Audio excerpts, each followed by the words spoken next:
perempuan itu, susah payahmu waktu mengandung akan kubuat sangat banyak. Dengan kesakitan engkau akan melahirkan anakmu, namun engkau akan birahi kepada suamimu dan ia akan berkuasa atasmu. Pertama diciptakan manusia dalam iman Kristiani, perempuan itu sudah dikutuk, dan kutukannya adalah ketika perempuan justru berjuang melahirkan anak, maka ternyata rasa sakit itu adalah kutukan dari Tuhannya umat Kristiani. Tapi mari kita tanya, mana kutukan untuk pria di dalam iman Kristiani? Maka tadi teman Kristen kita menjawab bahwa kutukan untuk pria dalam iman Kristiani adalah ketika seorang pria bersusah payah mencari harta benda untuk istrinya, maka itu kutukan. Ternyata anehnya, ketika perempuan dikutuk sakit melahirkan, dan itu tidak akan pernah dialami oleh pria, tapi ketika pria bersusah payah mencari uang untuk istrinya, justru dialami oleh wanita, di mana banyak wanita Kristen yang bekerja mencari nafkah untuk suami dan anaknya. Kutukan macam apa seperti ini yang tidak adil oleh Tuhannya umat Kristen? Lalu ketika kalian mengfitnah agama Islam, mengatakan bahwa wanita direndahkan dalam Islam, saya buktikan di awal penciptaan betapa Allah Subhanahu wa taala memuliakan wanita dengan dalil mukmin laki-laki dan perempuan itu sama-sama saja di mata Allah. Tunggu saya carikan ayatnya ya.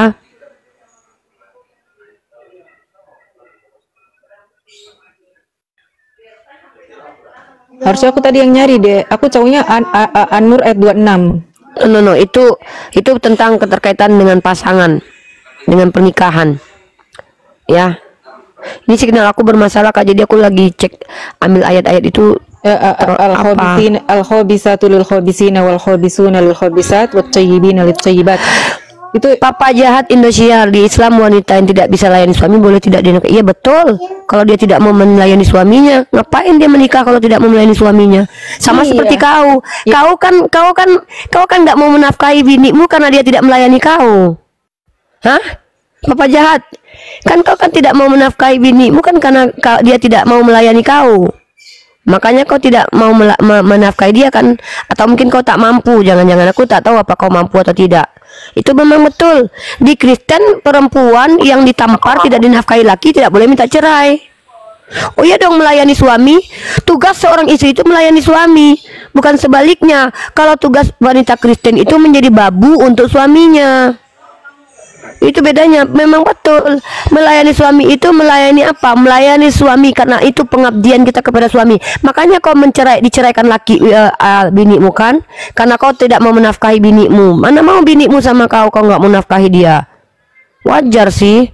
Memang betul itu, aku sepakat denganmu. Betul-betul, itu luar biasa. Islam itu betul-betul mengatur hak. Kalau seorang istri tidak mau melayani suami, ngapain dia minta nafkah sama suaminya? Ngapain dia mau menikah? Ya, betul itu, sepakat itu. Ya, jadi itu betul. Si Papa Jahat itu betul teman-teman. Dalam Islam, kalau ada wanita yang keberatan melayani suaminya, dia boleh tidak dinafkahi. Enak aja kalian perempuan, suami kalian bikin kuntang gantung, luntang lantung, lalu kalian berharap untuk mendapatkan harta benda dari suami kalian. Inilah adilnya Allah Subhanahu wa taala. Ketika kalian mau menikah dengan laki-laki, artinya kalian sepakat untuk mau melayani dia. Ya, melayani dia. Dan ingat, dalam agama Kristen, perempuan harus tunduk akan segala sesuatu kepada suami. Ini ada dalam kitab Timotius. Bahwa nih, kubacakan kepada kau. Nih, kita lihat ya. Dalam 1 Petrus pasal ketiga nomor 1 sampai 5. Nih, kutunjukkan dalilnya. Bahwa setiap perempuan itu harus tunduk akan segala sesuatu. Dan ketika suaminya tidak menafkahi dia, perempuannya nggak boleh minta cerai, karena perceraian haram dalam iman Kristen. Begitu. Masya Allah, luar biasa. Betul, Islam itu mengusung keadilan. Adil untuk sang suami, adil untuk sang istri. Contohnya kau kan binimu minta cerai gara-gara kau nggak menafkahi dia kan? Iyalah, wajar. Di Kristen nggak boleh bini kau kalau kau Kristen nggak boleh minta cerai. Nggak boleh cerai. Nggak boleh 19:6. Kayak si Papa Jahat. Tuhan tidak boleh dipisahkan manusia. Kayak Papa Jahat ini Kak. Kecuali berzina. Betul. Harus bonyok, walaupun bonyok, gila, sinting, meong, nggak boleh lu minta cerai. Betul. Karena yang udah Kakak contoh Tuhan lah. tidak boleh. Si Papa Jahat ini kan dia kan masuk Kristen. Tiba-tiba dia nikah sama perempuan Kristen, nggak tahu, dia nggak jelas agamanya. Dia nikah sama perempuan Kristen, dia kan malas nikah, nggak punya uang buat ngidupin anak istrinya. Istrinya nggak boleh minta cerai, walaupun nggak dinafkahi. Itu Kristen, Kak. Tanya aja sama orang Kristen kalau nggak percaya. Jangan turunin, Kak. Ini jijik. Aku nggak mau ada 1,5 anjing ini, Kak. Nggak mau. Jijik. Dia menjijikkan. Jijik, Kak. Nggak ada ilmu dia. Nggak jijik, Kak. Kakak dia nggak ada ilmu, Kak. Ya. Ngapain? Kecuali dia punya ilmu, bisa berdiskusi. Kakak suaranya nggak ada. Iya, dia nggak punya ilmu, dia nggak punya capability. Dia beberapa Ini kali aku bacain DM deh. gue, 1 Petrus. Oke. Dia mau ngedeketin Kak Sarah, Kak. Dia mau ngedeketin Kak Sarah karena dia gini loh, Kak. Nggak ada lagi. Dia itu laki-laki yang tidak beristri, Kakak, sekarang. Jadi dia takutnya aku deketin Kakak dia. Nauzubillah min dzalik. Ya Allah, jangan ya. Ya Allah. Nanti aku bacain, Kak. Udah, Kak, ya, dia tuh nggak jelas agamanya. Kita lagi bahas agama Islam dan Kristen. Demikian juga kamu, hai istri-istri, tunduklah kepada suamimu. Itu jelas. Disuruh tunduk sama suami. Aduh, ini hilang-hilang ya signal aku.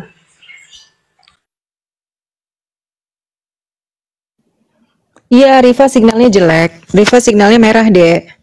Adik merah. Terima kasih ya untuk yang memberikan gift. Insya Allah mendapat jazakallah khair. Kak, signal aku jelek banget ya. Iya bener, signal Riva jelek sekali. Kok si Rafael nggak mau naik lagi, tadi kepental katanya. Terima kasih, thank you for the gift. Kakak, coba kakak dengerin nih ya.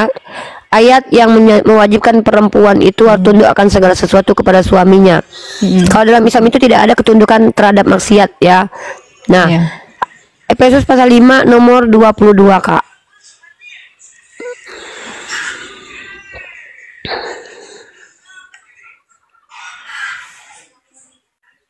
Ya, kakak baca, kakak nih ya. Hai istri, tunduklah kepada suamimu seperti kepada Tuhan. Jadi suami itu seperti Tuhan, Kak. Udah seperti Tuhan. Bayangkan, suami itu udah seperti Tuhan. Kalau dalam Islam itu kita harus patuh, tapi tidak ada ketundukan dalam maksiat. Nah, dalam iman Kristen, kalau perempuan dikuasai pria, itu dalam kitab Kejadian pasal ketiga nomor 16, Kak. Nih.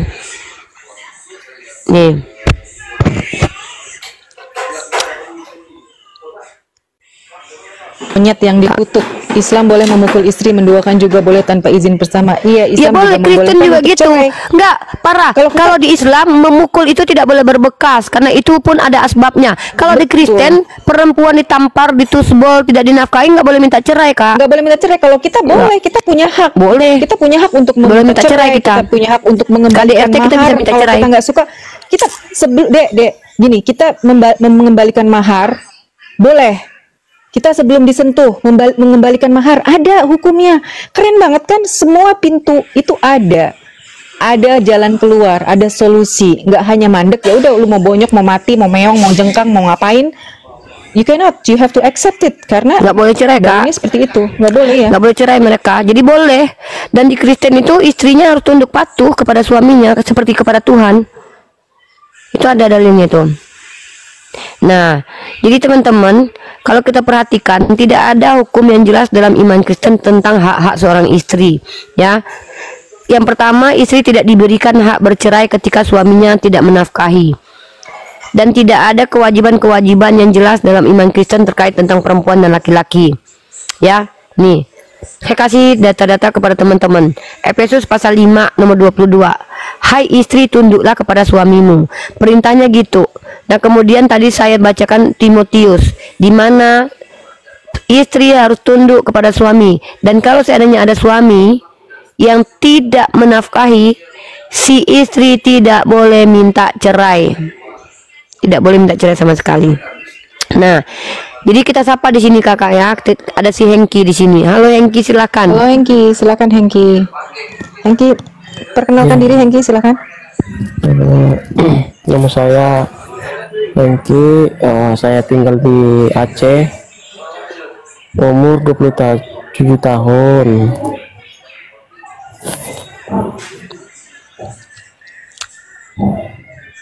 Ya, umur 23 tahun, Muslim, Kristen. Pertanyaannya apa, Hengki? Gini, saya ini kan baru mualaf di roomnya Hesti. Ada pertanyaan aku di Islam, kan saya kan pengen tahu aja kan di Islam ini kayak mana kan. Tapi di KTP saya masih agama Kristen, itu kayak mana itu? Ya diurus aja deh, itu nggak ada kaitannya dengan syariat, itu urus aja administrasi negara itu. Minta surat ini, surat apa, mualaf, habis itu urus sejarah negara, itu nggak ada kaitannya dengan ajaran ya. Urus aja deh. Soalnya mal ada mal. Ya Engki, kita membahas tentang kedudukan perempuan dan di agama Islam dan Kristen. Kalau mau diskusi ya. Kalau mau mengurus tentang administrasi, hubungi lembaga-lembaga terkait seperti APII, seperti YPM ya. Itu aja yang bisa kita sampaikan di sini ya. Ya, Kita lanjut ada diskusi. syahadahnya kan, ada syahadatnya, ada sertifikat Ya. yang membuktikan bahwa kamu seorang Muslim. Habis itu baru mengurus administrasi negara. Seperti itu, Hengki. Oke. Ya, sekarang kita sapa. Ini ada ada Evata di sini. Evata, ada satu topik yang saya angkat di sini tentang, sebentar dulu biar kamu tahu ya diskusi kita. Kami mengangkat tema tentang kedudukan perempuan dalam iman Kristen dan perempuan dalam Islam. Oke. Ya. Dalam kasus ini saya menemukan satu ayat dalam kitab Kejadian pasal ketiga nomor 16 di mana Tuhan kamu mengutuk perempuan justru ketika perempuan itu mengorbankan jiwa dan raganya untuk menghasilkan anak untuk suaminya, itu ternyata kutukan dari Tuhanmu, yaitu rasa sakit ketika melahirkan dan perasaan birahi kepada suaminya, dan perempuan akan dibawa kekuasaan suaminya. Nah, kalau dalam Islam, dalil hadis yang mengatakan bahwa sejatinya fitrahnya laki-laki dan perempuan dalam Islam itu Muslim, tidak ada dosa waris, tidak ada kutukan dari Allah. Allah tidak mengutuk manusia sejak awal. Pertanyaannya adalah kenapa? Dan ini diperkuat dalam 1 Timotius pasal kedua nomor 11. Karena Adam yang pertama kali dijadikan, kemudian barulah Hawa. Lagi pula bukan Adam yang tergoda, melainkan perempuan itulah yang tergoda dan jatuh ke dalam dosa. Di sini dijelaskan secara eksplisit perempuanlah yang berdosa. Nah, pertanyaan saya, di mana letak keadilan Tuhan Anda ketika memisahkan antara perempuan dan laki-laki padahal mereka sama-sama berdosa dua-duanya dalam iman Anda? Silakan dijawab, saudaraku. Nanti kita akan bahas. Itu kan cuman di dalam Alkitab dikatakan bahwa setiap perempuan itu akan melahirkan sakit seperti itu, gitu loh. Bukan begitu Dan dalilnya, dia akan brother. merasakan itu semua. Bukan begitu dalilnya. Itu bukan kutuk, kutuk. Baca ayatnya makanya. Kejadian pasal 3 nomor 16 saya bacakan. Firman-Nya kepada perempuan itu, susah payahmu waktu mengandung akan kubuat sangat banyak. Dengan kesakitan engkau akan melahirkan anakmu. Namun engkau akan dirahi kepada suamimu dan ia akan berkuasa atasmu. Jadi rasa sakit mengandung melahirkan itu Tuhanmu yang bikin supaya lebih banyak. Tuhanmu yang membuat kesakitan itu banyak. Makanya baca. Saya tanya, Rima, Baca kitab Kejadian pasal ketiga ayat 16. Rima, saya mau tanya kamu agamanya apa? Islam. Kenapa kamu framing agama orang?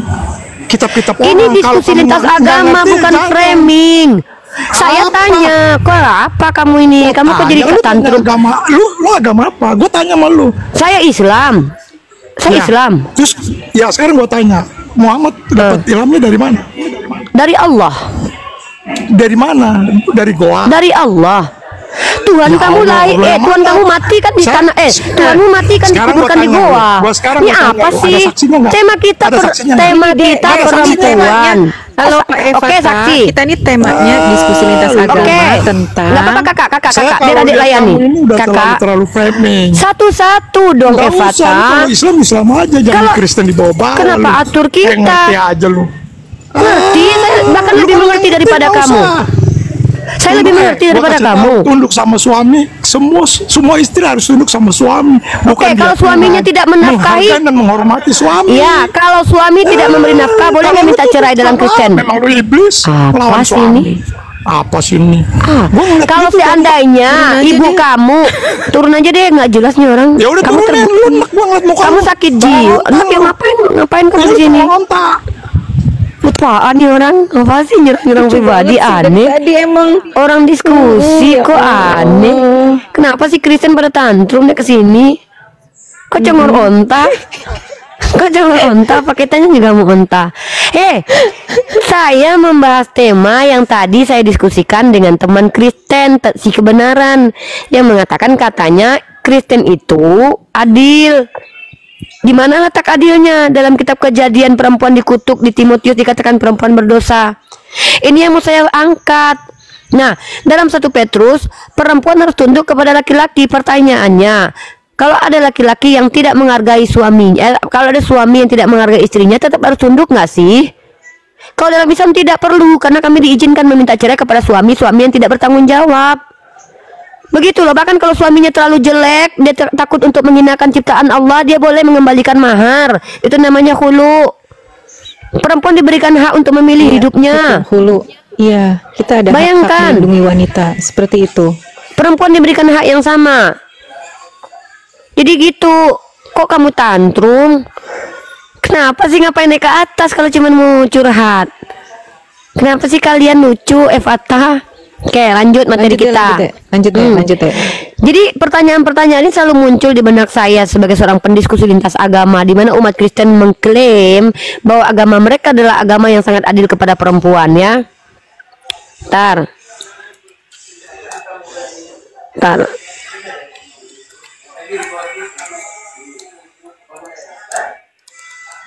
Kak, ada berisik nggak, Kak? Ada dikit, tapi nggak apa-apa. Nggak masuk kok, nggak apa-apa dek. Ya. Ada Frida, ada Boneng, ada Ganjes. Dinaikin nggak tuh? 3 poten semua itu. Naikin satu-satu aja. Kalau Muslim biarkan mereka bicara menyampaikan apa. Satu-satu aja kakak. Kakak aku ada lagi fokus buat ambil data dulu ya.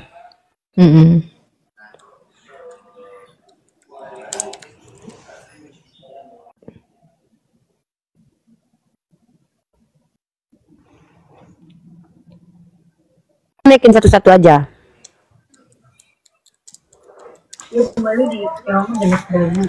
Halo, selamat sore Ganjes.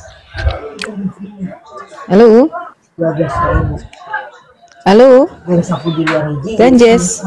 Halo Ganjes, halo Ganjes. Halo Ganjes. Halo. Turunin aja kakak kalau nggak ada. Kita butuh orang-orang yang bisa diajak diskusi. Firda. Kakak Kita Firda. izinkan. Selamat Ya. sore. Ya. Selamat sore Kakak Firda. Selamat sore Kakak Firda. Ya, assalamualaikum, assalamualaikum warahmatullahi wabarakatuh. Aku Muslim, diturunin aja, aku simak dari bawah. Oh iya Kakak Firda. Ya, Remove assalamualaikum. Evata. Oke Kakak Firda, terima kasih. Nah, Bikin lagi aja. Dia mau ngapain coba? Kalau nggak bisa diskusi ngapain naik, Pak? Kami lagi nggak mau merendahkan diri kami gitu loh. Kita diskusi aja dan bagus-bagus. Kita nggak ada tuh. Halo ye. Oke, saya Selamat bacakan sore. satu dalil kakak sebelum kita masuk ya.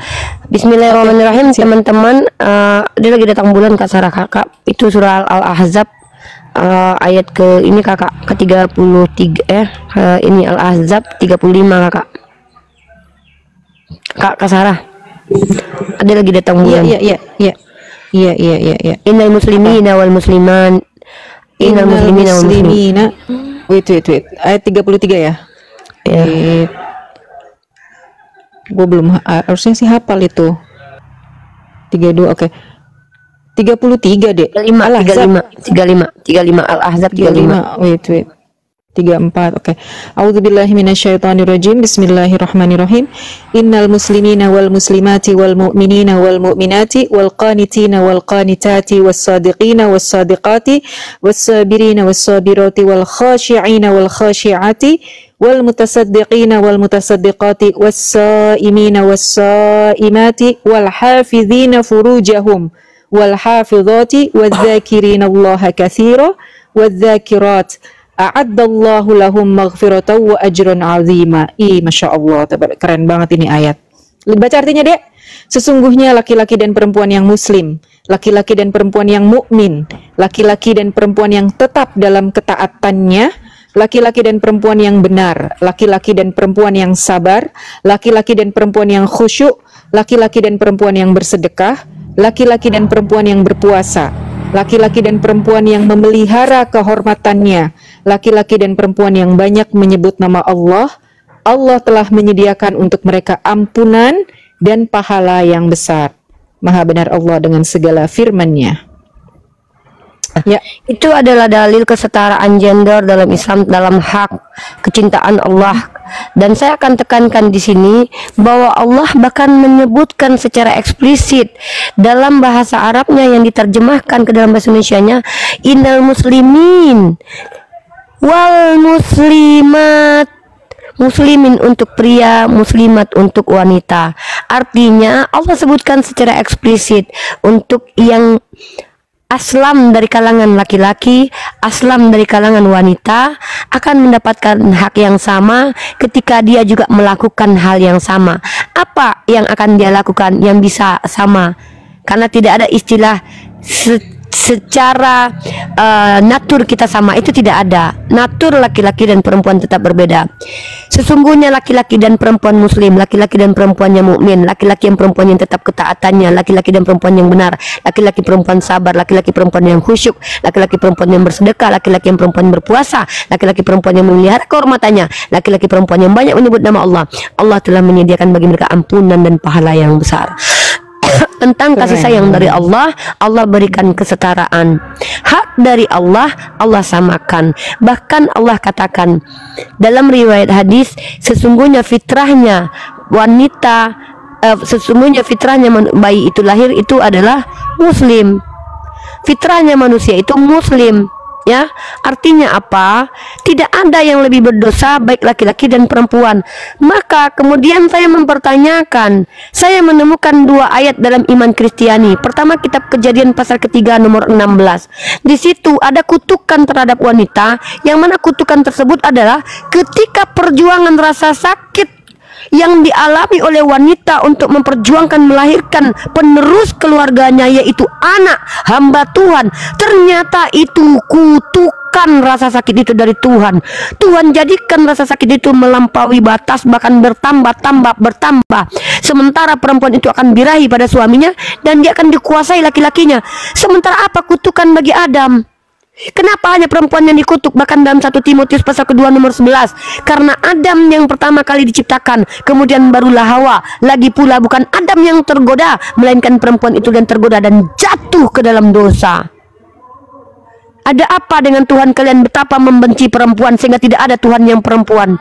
Kalau Tuhan kalian adil, kenapa tidak ada Tuhan versi perempuan? Kenapa Tuhan harus laki-laki selalu? Kenapa perempuan boleh dijual dalam kitab kalian? Kenapa bahkan perempuan dalam Keluaran pasal 21 nomor 7, apabila ada seorang menjual anaknya perempuan, kenapa tidak ada anak laki-laki yang boleh dijual? Dan kenapa istri-istri harus tunduk akan segala sesuatu kepada suami? Kenapa tidak boleh bercerai istri walaupun sudah tidak dinafkahi oleh suami? Kenapa perempuan tidak boleh mengajar dalam iman kalian? Kenapa harus merendahkan diri dalam 1 Timotius pasal 2:11? Pertanyaan-pertanyaan ini muncul dari dasar ketika saya baca kitab kalian.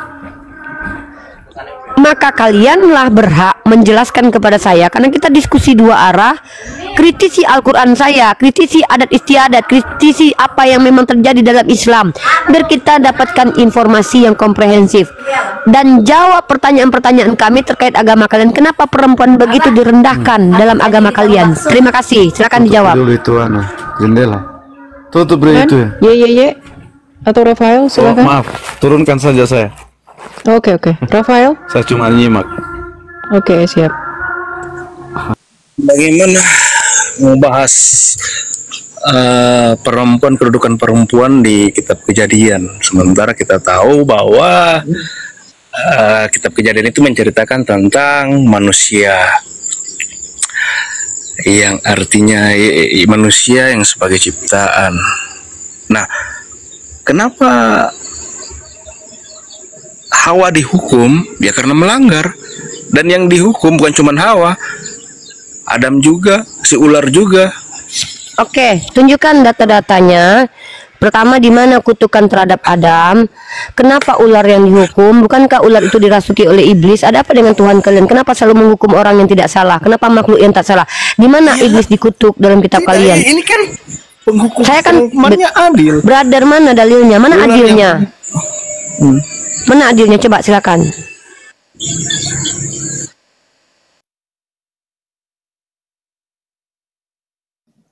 Rafael ke pental apa turun ya dia?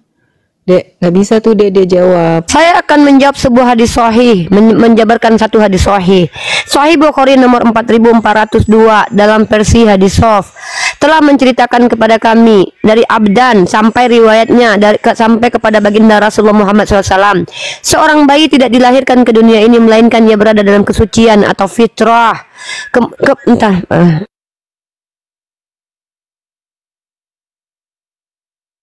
Ya kakak, aku pasang ini dulu. Oke, kita jawab. Di sini dijelaskan ya.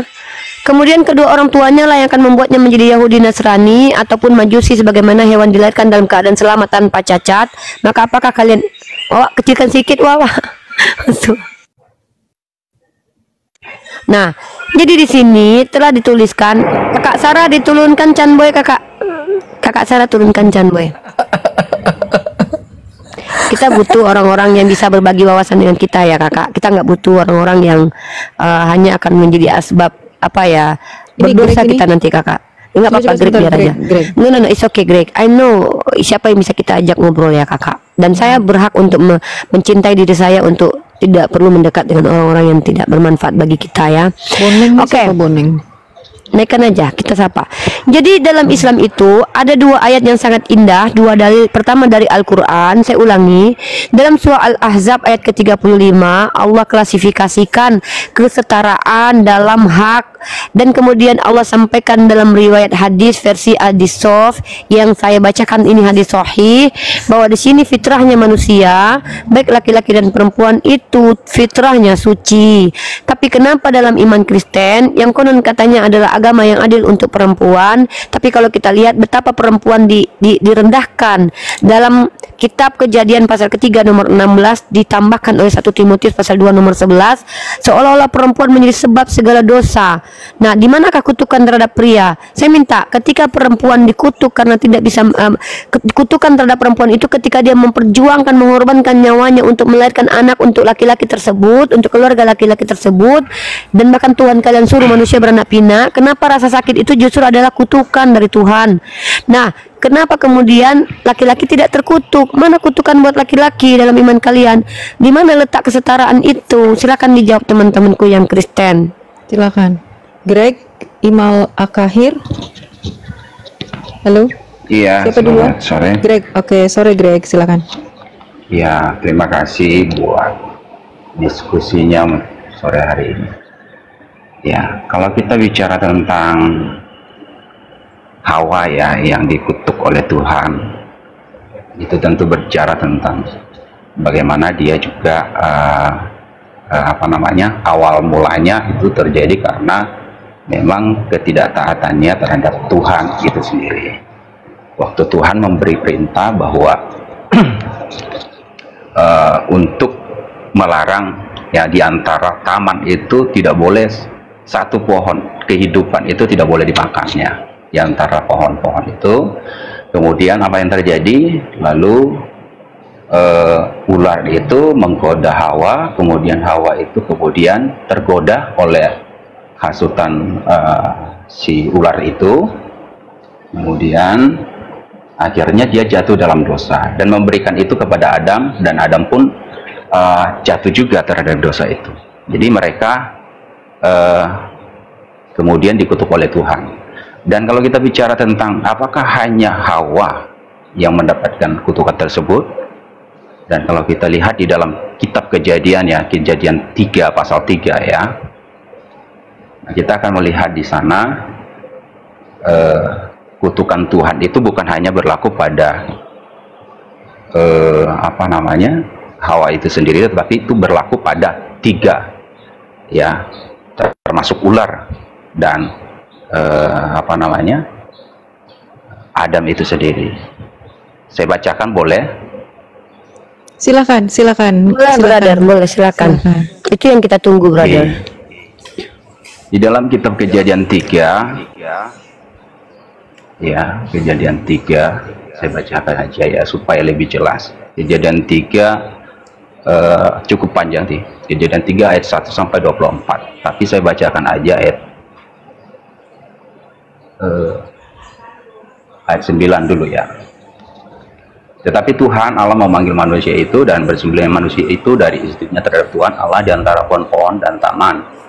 Tetapi Tuhan Allah memanggil manusia itu dan berfirman kepadanya, di manakah engkau? Ia menjawab, ketika mendengar bahwa engkau ada dalam taman ini, aku menjadi takut karena aku telanjang sebab aku bersembunyi. Firman-Nya,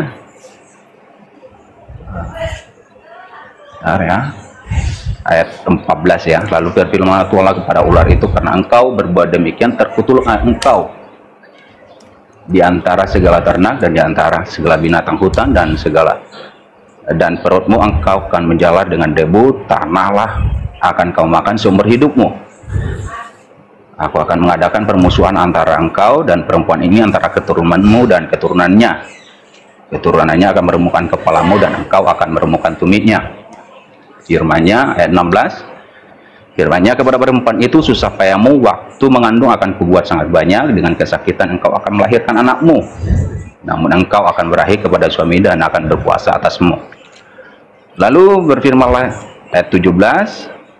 Lalu berfirman-Nya kepada manusia itu, karena engkau mendengarkan perkataan istrimu, itu berlaku kepada Adam, ya. Karena engkau mendengarkan perkataan istrimu dan memakan dari buah pohon yang telah kuperintahkan kepadamu, jangan makan daripadanya, maka terkutuklah tanah karena engkau. Dengan bersusah payah engkau akan mencari rezekimu dari tanah seumur hidupmu. Semak duri dan rumput duri yang akan dihasilkan bagimu, dan tumbuh-tumbuhan di padang akan menjadi makananmu. Dengan berpeluh engkau akan mencari makananmu sampai engkau kembali lagi menjadi tanah, karena dari situlah engkau diambil. Sebab engkau debu, engkau akan kembali menjadi debu. Jadi kita tahu bahwa Adam pun dikutuk, ya. Di mana Adam dikutuk, Bang? Ayat 17. Ayat 17. Oke, saya baca ayat 17-nya ya, Bang. Lalu firman-Nya kepada manusia itu, karena engkau mendengarkan perkataan istrimu dan memakan dari buah pohon yang telah kuperintahkan padamu, jangan makan daripadanya, maka terkutuklah tanah. Yang terkutuk tanah di situ, bukan Adamnya. Ya, coba dilanjutkan. Iya, karena engkau terkutuklah tanah karena engkau dengan bersusah payah engkau akan mencari rezekimu dari tanah seumur hidupmu. Enggak juga, Bang. Buktinya banyak yang tidak kerja susah payah. Susah payah itu akan buktinya enggak, Bang. Bukankah itu sebuah kutukan? Yo, Bang, perempuan juga bersusah payah kerja untuk keluarganya. Rezekimu dari tanah seumur hidupmu. Oke, ya. Izinkan saya benar. Kita tahu di sini tanah yang dikutuk, tetapi tanah yang dikutuk akan mencari rezekimu dari tanah seumur hidupmu. Izin dengarkan materi saya dulu, baru abang tanggapi. Nah, saya kan di sini membahas tentang keadilan Tuhan, Bang. Dalam agama Anda, eksplisit kutukan terhadap perempuan itu dinyatakan tegas. Apa yang dirasakan kutukan Tuhan kepada manusia perempuan?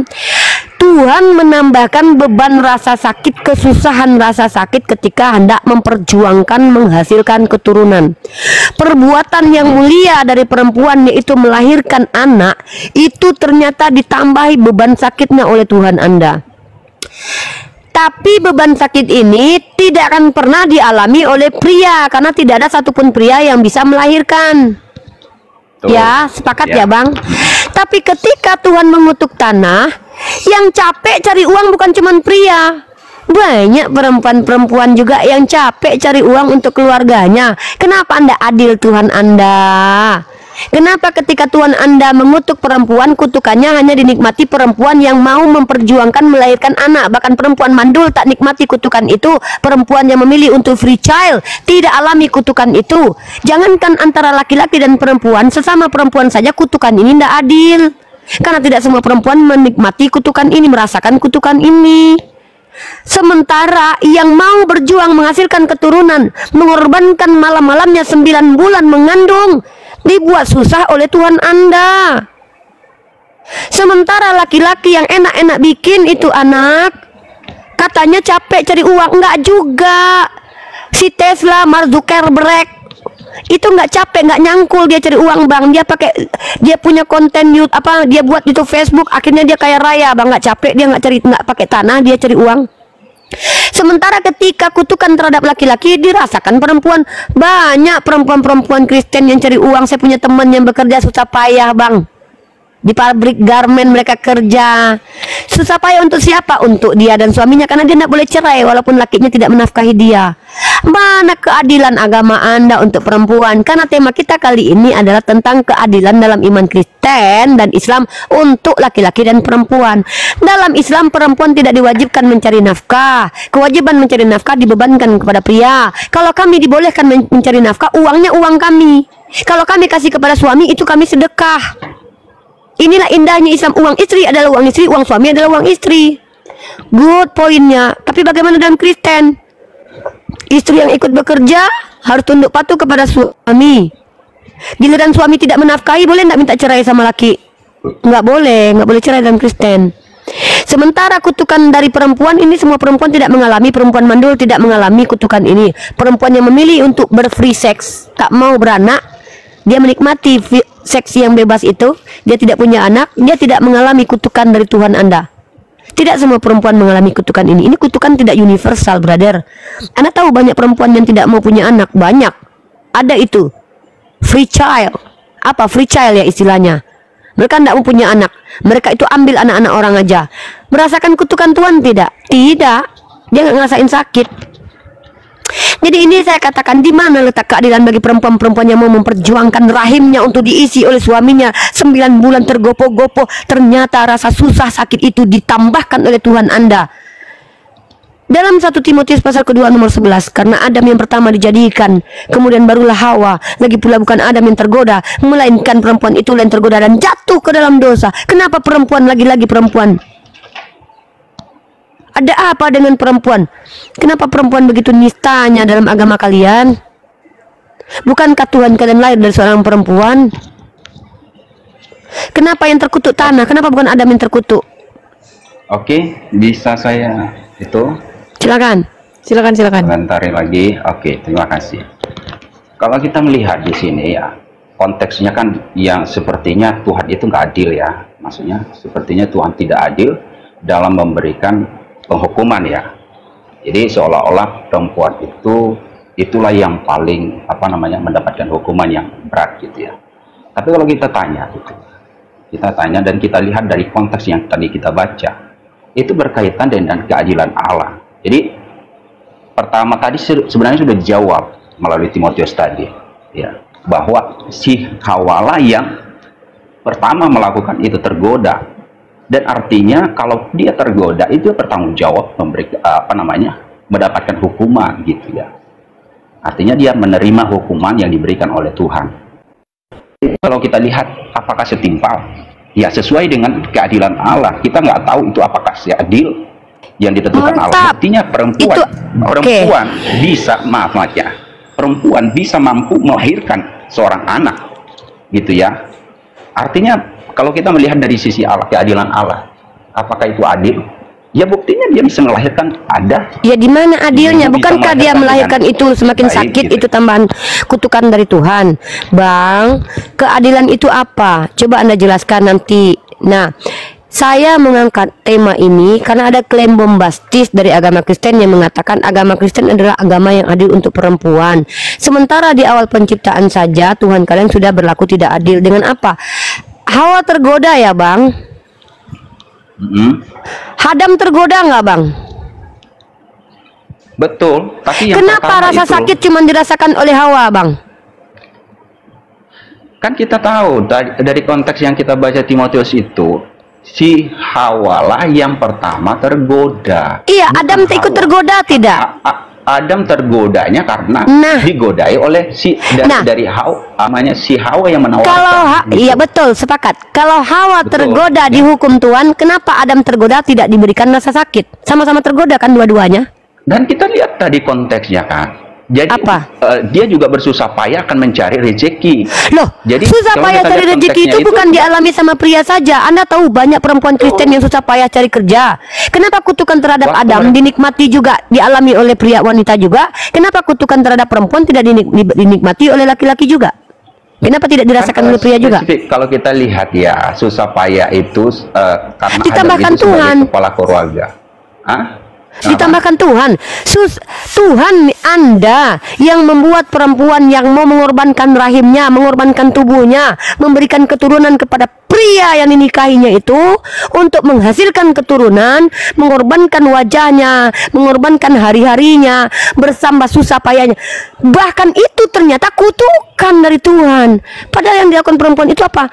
Mempertaruhkan nyawanya untuk melahirkan keturunan buat pria ini. Rasa sakit itu 9 bulan dialami oleh wanita. Dan itu ternyata kutukan. Tapi dalam iman Anda, pria ketika dikutuk susah payah kerja, dialami juga oleh wanita. Buktinya banyak istri-istri yang cari kerja susah payah untuk mencari uang buat suaminya dan keluarganya. Pertanyaan saya, adilnya di mana ini? Kenapa ketika Hawa tergoda langsung Tuhanmu berikan kesakitan ketika dia melahirkan? Tapi ketika Adam tergoda, kenapa kutukan terhadap tanah dan Adam susah payah itu tidak semua dialami oleh pria? Buktinya, coba saya kasih tahu, Iyalah, pemilik nggak mungkin lah, maksudnya ini kan konteksnya pribadi personal lah, maksudnya. Ya, Personal kalau gimana? kutukan Coba. Kalau kutukan sama si Hawa itu mana mungkin dialami oleh pria? Dia Nah, malah kenapa bisa kutukan terhadap melahirkan pria dengan dialami rasa oleh sakit yang ya? Kenapa kutukan terhadap pria dialami oleh wanita? Kan tidak adil Tuhan Anda. Padahal dua-duanya sama-sama Bukan karena tergoda. nggak adil, buktinya. Hawa tergoda oleh ular, Adam tergoda oleh Hawa. Dua-duanya sama-sama tergoda. Kenapa pilih kasih Tuhan Anda? Lebih baik ada Hawa ketika dia melahirkan seorang anak, dia itu disusahkan oleh Tuhan Anda. Padahal dia sedang berjuang. Kenapa itu suami? Kenapa para suami itu dikutuk tanah sehingga dia susah? Bahkan tidak semua terjadi ya. Tidak semua suami-suami sekarang bekerja mengelola tanah. Ingat, banyak suami-suami yang mendapatkan uang dari pekerjaan-pekerjaan yang enak dan nikmat. Apa itu? Mereka kerja lewat komputer, mereka bisa trading, mereka bisa saham. Nggak capek mereka. Bahkan mereka menikmati. Banyak teman-teman saya yang pebisnis itu nggak capek dan lelah. Bahkan lebih banyak perempuan yang lelah. Garmen jahit, pekerjaan perempuan lebih banyak yang melelahkan. Ya, nah sementara Tuhan Anda menciptakan menurut iman Anda, ini bukan iman saya. Dalam iman Anda, kekuatan fisik wanita, kekuatan fisik pria tidak diciptakan sama.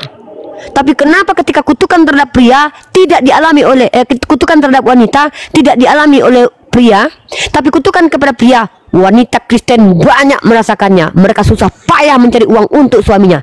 Keadilannya di mana ini, keadilan Tuhan Anda? Bukankah mereka sama-sama tergoda dua-duanya? Kalau Hawa tergoda oleh ular, kalau Adam tergoda oleh perempuan, kenapa justru perempuan merasakan kesakitan justru ketika dia berkorban nyawa untuk mempertaruhkan nyawanya melahirkan anak untuk laki-laki tersebut? Tuhan macam apa ini?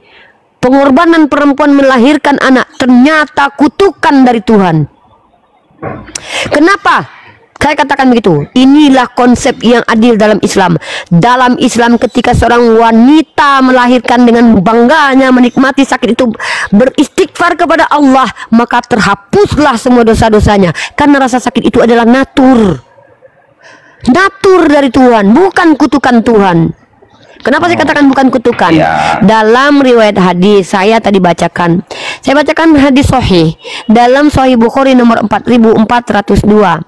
Seorang bayi tidak dilahirkan, di sini bayi itu merujuk kepada baik laki-laki dan perempuan, melainkan ia berada dalam kesucian. Inilah konsep adilnya Tuhan. Tidak lihat dia perempuan atau laki-laki. Yang menjadi asbab dia berdosa adalah perbuatannya, bukan karena gendernya, tapi karena perbuatannya. Kalau dilihat Tuhan Anda, perbuatan Hawa dan Adam sama. Apa itu? Sama-sama melanggar. Hawa melanggar, tergoda iblis, tergoda ular. Adam melanggar, tergoda wanita. Tapi kenapa hukumannya lebih menderita perempuan? Justru penderitaan itu dialami perempuan saat dia berkorban bertaruh nyawa menghasilkan putra putri untuk suaminya. Keji, brother. Oke, boleh saya tanggapin? Silakan. Oke, terima kasih.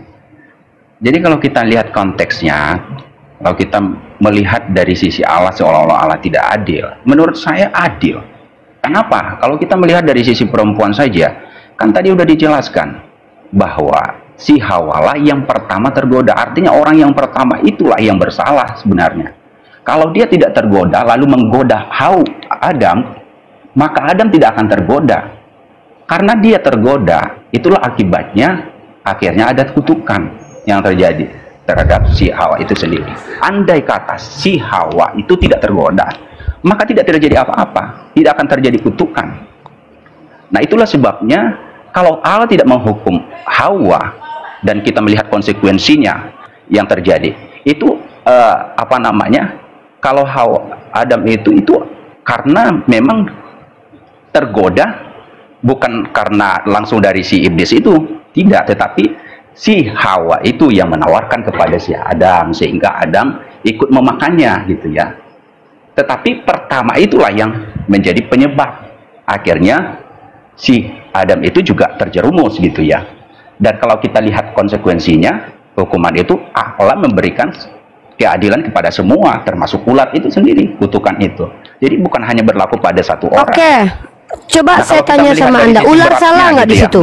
Ular bersalah nggak di situ? Ular bersalah? Kenapa? Ular bersalah nggak dalam kitab Kejadian? Coba. Kalau kita lihat, kan dia mencoba coba itu. Pakai dalil, Bang. Saya lihat, saya ini pembaca Bible. Justru karena saya sudah baca, makanya saya pertanyakan. Kita buka baik-baik kitab Kejadian pasal ketiga, brotherku. Kita di sini pakai literasi ya. Saya tidak memaksakan paradigma karena saya tidak berhak. Ya. Kita baca, adapun ular ialah yang paling cerdik dari segala binatang di darat yang dijadikan oleh Tuhan. Siapa yang menciptakan ular cerdik? Tuhan kan? Betul? Tuhan yang menciptakan ular cerdik? Di sini nggak ada. Dalam Kejadian pasal ketiga, adapun ular ialah yang paling cerdik dari segala binatang di darat yang dijadikan oleh Tuhan. Bacalah baik-baik, Bangku. Artinya kecerdikan Tuhan itu yang bikin siapa? Datang sendiri atau dari Tuhan? Terus? Nah, Tuhan sudah tahu ular cerdik, sudah tahu manusia tidak tahu baik dan buruk, lalu meletakkan mereka bersama-sama. Apakah Tuhan Anda tahu nanti Hawa akan tergoda oleh kecerdikan ular ini? Tahu tidak Tuhan Anda kira-kira? Tahu tidak Tuhan Anda kalau nanti ular ini akan membodoh-bodohi perempuan, tahu tidak, dengan kecerdikannya? Bisa jadi gitu ya. Tuhan bisa Tuhan jadi. Anda ragu ya dengan pengetahuan Tuhan Anda? Nggak ragu, Tuhan tahu. Oke. Jadi kita baca di sini, tetapi Allah mengetahui bahwa pada waktu kamu memakannya matamu akan terbuka. Ini perkataan ular. Nah, lalu kita baca ayatnya semua, teman-teman. Perhatikan diksi yang akan saya tanyakan kepada mereka. Lalu saut perempuan itu kepada ular, buah pohon-pohonan dalam taman ini boleh kami makan, tetapi tentang buah pohon pengetahuan di tengah-tengah taman Allah berfirman, jangan kamu makan ataupun raba buah ini, nanti kamu mati. Tetapi ular itu berkata pada perempuan itu, sekali-sekali kamu tidak akan mati. Benar atau tidak perkataan ular tersebut? Sekali-kali kamu tidak akan mati. Berarti ular jujur ya. Tetapi Allah mengetahui bahwa pada waktu kamu memakannya matamu akan terbuka dan kamu akan menjadi seperti Allah. Benar nggak perkataan ular tersebut? Semua maaf ya, saya tadi. Saya mau konfirmasi, Bang, karena banyak orang Kristen bertele-tele menjawab hal ini. Perempuan itu yang keempat ya, tetapi ular itu berkata perempuan itu, sekali-kali kamu tidak akan mati. Padahal Tuhan itu ini berbeda ya dari apa yang Tuhan sampaikan kepada Hawa waktu di tengah pohon. Kalau kamu makan, pasti kamu akan mati. Ya, mana yang lebih berdusta, ular atau Tuhan? Ketika Adam dan Hawa memakan pohon itu, mati nggak mereka berdua? Coba kita baca dulu konteksnya, jangan kita ambil kesimpulan ini bukan kesimpulan. Pertanyaan itu bukan kesimpulan. Kesimpulan itu nanti setelah kita selesai menjawab dan menjelaskan. Jadi gini, kita berbicara tentang keadilan. Gini, waktu kita mereka fokus, makan itu, brother. maaf. Coba kita fokus, brother. Kita kan tadi membahas keadilan Tuhan. Saya tadi tidak menyinggung ular loh. Saya hanya membandingkan laki-laki dan perempuan saja. Tapi karena Anda membawa ular, justru itu sangat-sangat blunder. Kenapa? Saya bisa menunjukkan Tuhan Anda tidak adil memberikan kutukan-kutukan. Pertama, yang menjadikan ular itu cerdik Tuhan Anda sendiri. Yang menjadikan Adam dan Hawa itu tidak cerdik itu adalah Tuhan Anda sendiri. Artinya manusia itu tidak mengetahui mana baik mana buruk. Ketika dia terperdaya oleh ular, siapa yang bertanggung jawab? Harusnya Tuhan Anda. Karena Tuhan Anda yang menciptakan ular cerdik, menciptakan manusia tak tahu baik dan buruk. Ketika Hawa terbujuk oleh ular, dia dikutuk, sakit melahirkan. Ketika Adam terbujuk oleh Hawa, tanah yang dikutuk. Kutukan terhadap Adam tidak ada secara eksplisit, tapi dia akan susah cari uang. Enggak juga buktinya. Banyak laki-laki yang tidak menguasai tanah untuk cari uang, tapi banyak perempuan yang susah payah bekerja untuk suaminya. Ini konsep ketidakadilan menurut saya ketika punishment kepada ular, punishment kepada Hawa, punishment kepada Adam itu tidak sesuai. Ketidaksesuainya apa? Kalau seandainya Hawa lebih berhak dihukum karena tergoda, kenapa dia salah ketika Tuhan Anda sendiri yang menciptakan ular cerdik? Salahkah dia diciptakan tidak tahu mana baik dan buruk dan kemudian ada ular yang cerdik menghasut dia? Kan Tuhan Anda yang ciptakan. Salah kemudian Hawa tergoda oleh ular yang cerdik? Harusnya tidak. Kenapa? Tuhan yang ciptakan ular cerdik. Kemudian kenapa ketika Hawa tergoda ular dia dihukum sakit? Kenapa ketika Adam tergoda Hawa yang dikutuk malah tanah? Ini yang saya pertanyakan dari tadi. Rentetan kutukan-kutukan Tuhan ini, porsinya di mana letak keadilannya? Kita baca baik-baik. Silakan. Boleh saya komentari. Ya, jadi kalau kita bilang manusia itu tidak tahu mana yang baik, mana yang jahat, tidak tahu mana yang baik dan mana yang jahat, itu salah. Karena manusia itu diciptakan dengan hikmat Tuhan. Kalau kita lihat di dalam konteks Kejadian, manusia itu diciptakan serupa dengan Allah. Artinya ada gambaran Allah di dalamnya. Jadi berbeda dengan ciptaan lainnya. Kalau kita bilang nggak tahu mana yang baik, mana yang jahat, mereka justru tahu. Bisa memilih mana yang baik, mana yang jahat gitu ya. Tapi akibat pilihan itu mereka lebih memilih yang jahat, memilih lebih tidak taat kepada Allah daripada taat gitu ya. Itu. Jadi kalau kita kalau ibu bilang tadi bahwa mereka nggak tahu, cerdiklah yang cerdik itu ular. Manusia itu nggak tahu mana yang baik, mana yang jahat sehingga tergoda. Salah menurut saya. Berarti dia sudah tahu mana baik, mana buruk. Tuhan. Berarti loh, membedakan mana yang baik, mana yang buruk. Kalau sudah bisa mana manusia Adam membedakan mana baik mana buruk, kenapa justru nama pohon pengetahuan itu ada pohon pengetahuan baik dan buruk? Bukankah manusia itu tahu baik dan buruk ketika makan pohon pengetahuan baik dan buruk? Makanya dia tahu kalau dia punya kelamin, Bang. Buktinya Adam kan nggak tahu kalau bertelanjang itu sesuatu yang buruk. Kan dia telanjang bulat, nggak pakai baju, Bang. Justru dia tahu malu. Mana yang baik dan buruk itu bukan bicara tentang nggak ada pakaian dan ada pakaian. Bicara tentang mana yang buruk. Pertanyaan saya saat ini kalau Anda berbusana, itu yang dimaksud. Tidak taat itu yang jahat. Tidak taat, tidak tunduk sama Tuhan itu yang jahat yang dimaksud. Sekarang saya tanya, ketika Adam tidak berbusana, menurut Anda baik atau buruk itu secara moralitas? Adam tidak berbusana selama selama tidak berbusana, maksudnya.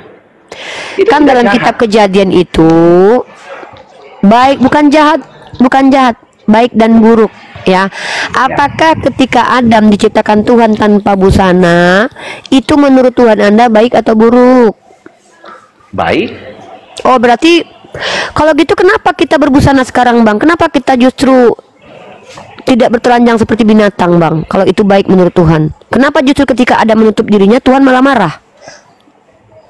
Harusnya kita bertelanjang semua. Itu baik kan menurut Tuhan Anda?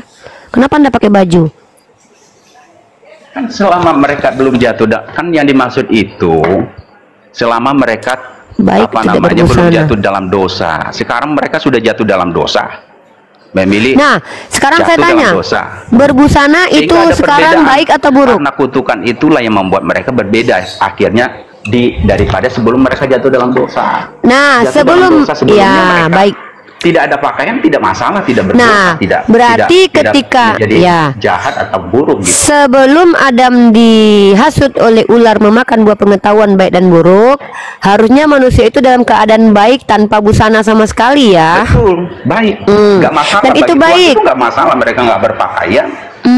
Nggak masalah. Berarti seharusnya manusia itu diciptakan keinginan Tuhan Anda tidak berbusana di dunia ini seharusnya. Bukan begitu maksudnya. Loh, Jadi perubahan kan itu berbusana terjadi ini kan dengan- karena dosa, Bang.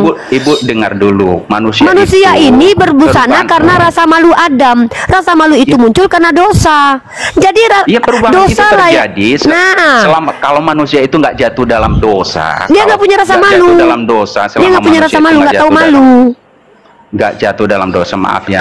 Kalau manusia itu belum jatuh dalam dosa, maka selama manusia itu misalnya belum jatuh dalam dosa, taat kepada Allah, berbusana atau tidak berbusana tidak masalah bagi Allah.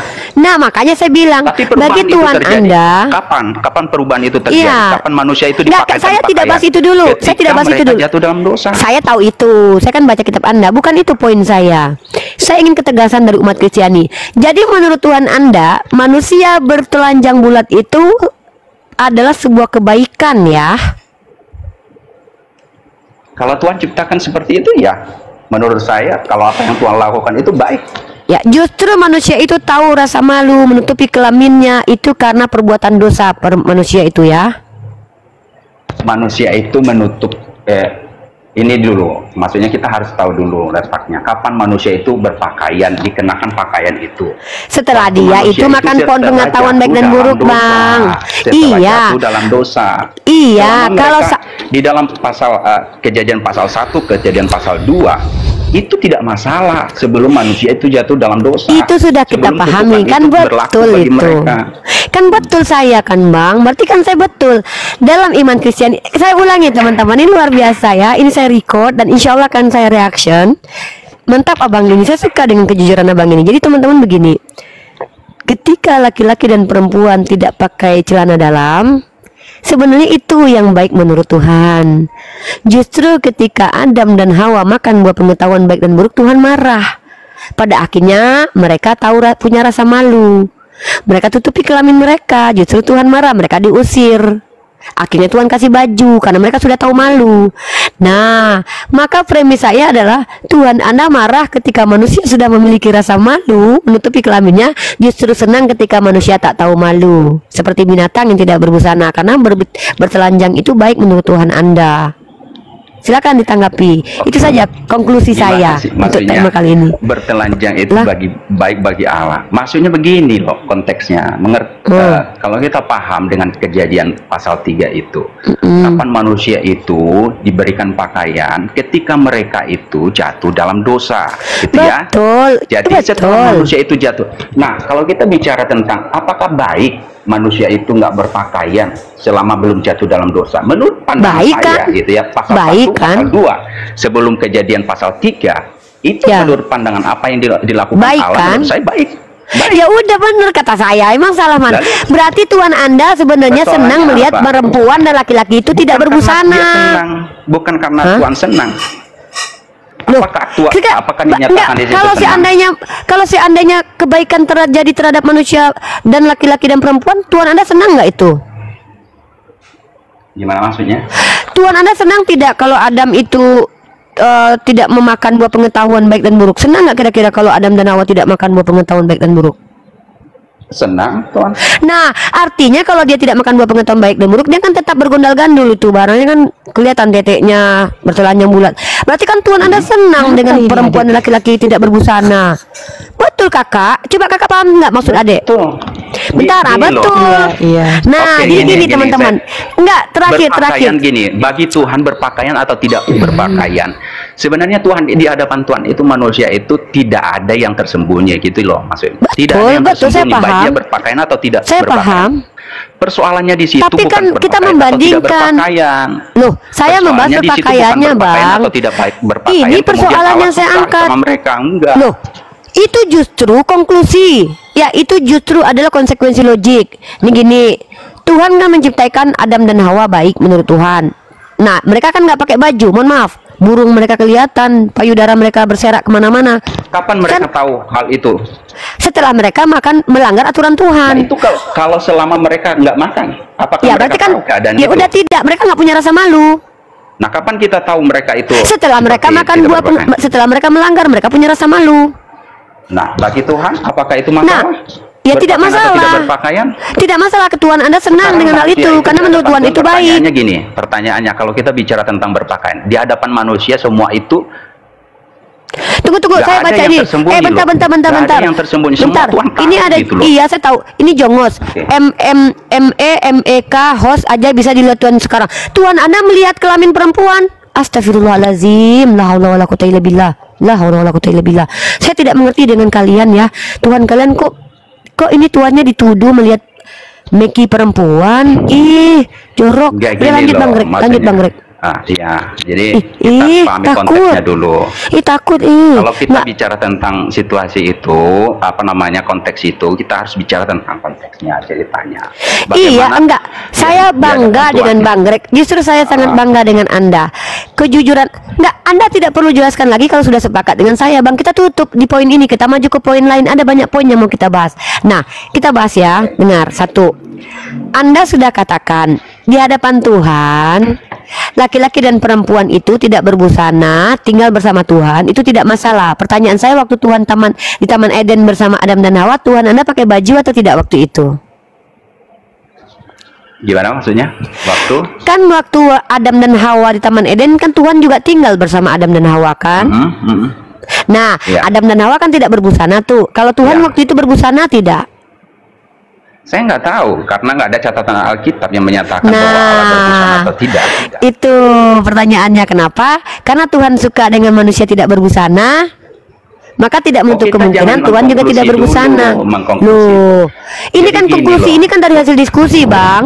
Kan Iya, Tuhan tapi menciptakan kita nggak bisa mengambil Oke, saya kesimpulan tanya deh, bahwa mana lebih baik menurut Tuhan Anda? Ketika Adam memakan buah pengetahuan, setelah makan buah pengetahuan, atau sebelum makan buah pengetahuan baik dan buruk? yang dipersoalkan di situ itu bukan masalah pakaian. Yang Iya, dipersoalkan itu masalah dosa, Tapi kan ketidaktaatan. pakaian ini kan including di dalamnya. Justru ketika dia berbuat dosa, dia tahu malu dan dia menutupi dirinya. Ketika dia belum berbuat dosa, dia bertelanjang bulat. Itu loh. Dan Tuhan Anda senang di Justru situ. dalam kejadian itu menceritakan masalah tidak berpakaian atau tidak berpakaian di hadapan Tuhan tidak masalah. Astagfirullah, Yang saya, masalah Bang, itu, abangku, brother. persoalannya itu adalah Brother, yang lebih kita persoalan ini itu bagi mengalir. Tuhan itu bukan masalah pakaian dan tidak ada pakaian. Kita ini Persoalannya mengalir, adalah brother. ketidaktaatan. Iya, saya paham, brotherku. Ya, kita di sini sedang mencoba untuk membuka. Maaf ya, Tuhan itu tidak mengutuk Adam dan Hawa ketika mereka tidak ada pakaian. Nah, iya kan? Tapi Ketika Tuhan mereka mengutuk mereka ketika mereka tidak taat sama Tuhan. Nah, itu jadi gini. poinnya di situ. Poinnya oke, saya jawab. Ketika Masalah Adam nggak dan mereka sebelum kejadian pasal 2 pasal 1, masalah nggak bagi Tuhan? Tidak masalah. Bahkan di hadapan Tuhan, sekalipun mereka berpakaian, itu telanjang di hadapan Tuhan. Semua nggak ada yang tersembunyi bagi Tuhan kalau kita memahami itu. Karena bukan itu poinnya. Persoalannya itu adalah masalah ketidaktaatan mereka. Abang jangan memaksa saya untuk mengikuti narasi Abang. Kita di sini sedang membuka cakrawala berpikir. Saya dari satu ayat ini saja mengembangkan premis, ya. Saya sedang membawa premis. Nah, premis pertama adalah kutukan terhadap Hawa, ular dan Adam menurut premis saya tidak adil. Kenapa? Ketika Hawa tergoda ular yang Tuhan Anda yang bikin cerdik, Hawa dikutuk langsung merasakan sakit di badannya ketika dia memperjuangkan nyawanya untuk melahirkan anak-anak bagi suaminya. Tapi Adam yang dikutuk tanah, tapi kutukannya tidak universal karena tidak semua laki-laki bekerja mengais-ngais dengan tanah. Banyak saat ini yang kerjanya tuh enak, trading saham mereka, kerja di Zoom, kerja di pertambangan, bisnis. Artinya kutukan Tuhan Anda tidak berlaku ke setiap laki-laki. Sementara perempuan yang ingin punya anak pasti merasakan kutukan Tuhan Anda. Apa itu? Mengalami susah payah dalam mengandung. Nah, antara wanita dengan wanita saja, tidak semua wanita mengalami kutukan Tuhan Anda. Di antara sesama wanita saja, kutukan ini tidak semua berlaku. Ada perempuan yang bebas memilih mau dikutuk atau tidak apa. Perempuan yang tidak mempunyai anak untuk suaminya, justru dia akan aman dari kutukan. Nah, ketika kutukan terhadap laki-laki yaitu bersusah payah bekerja, ternyata secara realitas perempuan juga susah payah kerja. Bahkan banyak laki-laki yang nggak kerja. Orang-orang Kristen banyak lakinya yang nggak kerja, yang laki nggak kerja. Bahkan kalau seandainya laki-laki tidak menafkahi istri, tidak boleh minta cerai itu istri. Tidak ada solusi dalam Kristen. Nah, apakah Tuhan Anda ini Tuhan yang mengerti ke depannya apa yang dialami pria dan wanita nggak sih? Kok kutukannya itu justru lebih merendahkan perempuan ketimbang laki-laki? Kemudian, ketika laki-laki dan perempuan ini belum memakan buah pengetahuan baik dan buruk, mereka tidak berbusana. Senang nggak Tuhan dengan keadaan seperti itu? Kok diulang lagi begitu? Itu saya menegaskan. Senang nggak Tuhan Anda dengan keadaan jadi manusia? Kita itu jangan berputar-putar di situ. Jadi Bang, kalau kita saya ini fokus dari tadi. Saya tidak berputar. Anda kan tidak, Anda mengalihkan jawaban Anda. Lalu Anda bilang, ini kan bukan perkara Tuhan senang atau tidak. Faktanya, justru ketika Adam belum memakan buah pengetahuan baik dan buruk, Adam dan Hawa itu tidak berbusana. Justru ketika dia melanggar aturan Tuhan, dia memiliki rasa malu, maka dia tutupilah kelaminnya. Akhirnya dia memiliki rasa malu, justru dia dikutuk oleh Tuhan. Dan disinilah saya berpikir, bagaimana cara berpikirnya Tuhan yang umat Kristiani ini? Ketika Adam dan Hawa tidak melanggar aturan, mereka tidak berbusana. Ketika justru Adam dan Hawa melanggar aturan Tuhan, mereka punya rasa malu, justru Tuhan mengusir mereka. Maka kesimpulan dari diskusi saya dengan Anda adalah, ini Tuhan senang kalau manusia itu tidak berbusana. Itu gimana ya mau jelasinnya? Karena gini, kembali lagi kalau kita kan kembali lagi dari konteksnya itu, persoalannya itu bukan berpakaian atau tidak, itu jelas ya. Kalau persoalannya berpakaian atau tidak, maka tidak akan terjadi kutukan. Itu masalah Allah berpakaian, manusia berpakaian atau tidak itu tidak masalah di hadapan Tuhan. Buktinya mereka tidak berpakaian. Kapan manusia itu tahu bahwa manusia itu tidak berpakaian? Setelah mereka tidak taat sama Tuhan, apa yang diperintahkan Tuhan ternyata dilanggar. Gitu kan? Ketidaktaatan itu kan menjadi asbab mereka memiliki rasa malu kan, Bang? Bang, memiliki rasa malu itu di Kristen itu baik atau buruk? Silakan. Maksudnya memiliki rasa malu? Memiliki rasa malu, menutupi kelamin kita di hadapan orang itu adalah perbuatan baik atau buruk dalam iman Kristen. Nah, ini kan konteksnya di hadapan Tuhan, bukan di hadapan manusia. Loh, bukankah Adam dan Hawa sesama mereka? Kan mereka saling melihat. Berdua. Iya, kan sesama mereka. Itu mereka masih berdua. Tidak ya kan sesama mereka, Bang. Tuhan waktu itu. Iya, kan sesama mereka. Pertanyaan saya, dalam iman Kristiani, apakah kan cuma dua orang, Adam dan Hawa? Iya. Betul ya, setuju ya. Betul, kan sesama manusia kan. Jadi sesama mereka tidak masalah berbugil ria, bahkan di depan Tuhan. Karena Allah menciptakan mereka seperti itu. Iya kan, Tuhan juga menciptakan mereka untuk beranak pinak. Emang Tuhan Anda nggak tahu kalau mereka akan banyak? Tidak berpakaian. Setelah Bang, saya ini ya, oke lah gini, gini. Saya sedang coba mempertanyakan, ketika manusia itu bertelanjang bulat, mereka dalam keadaan baik benar atau tidak? Baik. Nah, artinya situasi kondisi pada waktu itu baik, manusia itu adalah baik. Bertelanjang bulat itu adalah sesuatu yang baik menurut masalah di hadapan Tuhan, di dalam ketika dia melanggar, dia kan sudah punya rasa malu tuh. Pada waktu setelah dia melanggar, posisinya dia dapat kemuliaan atau tidak? Mendapatkan kemuliaan maksudnya gimana? Masih mulia atau tidak? Masih baik dan benar atau tidak setelah melanggar? Setelah melanggar kan artinya udah ada hukuman. Itulah sebabnya mereka diusir. Pertanyaannya bukan itu, hukuman itu ya ampun, Bang. Ketika Adam itu belum melanggar, dia kan bertelanjang bulat tuh. Dia baik dan benar. Tadi Anda sudah bilang, ketika dia setelah melanggar, kondisi setelah melanggar itu dia baik dan benar tidak dalam iman Kristen? Saya kurang paham pertanyaannya gimana maksudnya. ketika manusia sudah Posisi memakan buah manusia, pengetahuan baik dan maksudnya posisi buruk, dia manusia. masih mulia, tidak posisinya kondisinya sama, tidak masih suci, tidak seperti dia sebelum melakukan pelanggaran. Tidak, udah ada Ya perbedaan. sudah itu, ya sudah. Tidak ada Maka perbedaan. tidak ada perbedaan. Itu tadi. kalau gitu ngapain Yesus Perbedaannya mati, apa? Bang? Perbedaannya Kalau gitu apa? Yesus ngapain Mereka mati? itu waktu itu mereka di Taman Eden itu tidak bekerja, menikmati berkat Tuhan di sana. Mereka hanya makan. Tuhan sudah menyediakan. Jadi Kayak ketika binatang mereka gitu ya, ditutup, mereka nggak kerja, cuman makan, mereka- tapi nggak berbusana ya kan?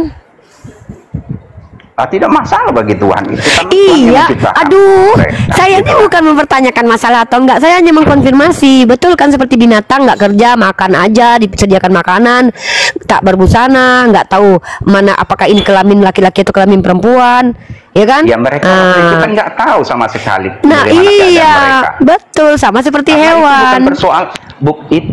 bukan itu persoalannya. Persoalannya adalah Ya ampun, mereka saya itu nggak bawa dosa, persoalan melakukan loh, dosa teman-teman itu. perhatikan ya. Diksi Unirifa itu hanya mengkonfirmasi. Ketika Adam dan Hawa itu belum makan buah pengetahuan baik dan buruk, mereka itu bertelanjang bulat kawan-kawan. Mereka tidak perlu bekerja, hanya makan saja apa yang diajarkan Tuhan. Kalian lihat ayam itu nggak pakai baju guys. Mereka makan, kerjaannya nggak ada yang kerja ayam itu, makan aja. Mana makanan dapat dimakan, mana makanan dapat dimakan, ya. Nah, tidak ada ubahnya manusia dengan hewan ketika pertama sekali manusia diciptakan. Maka justru ketika manusia bener kan kata Abang.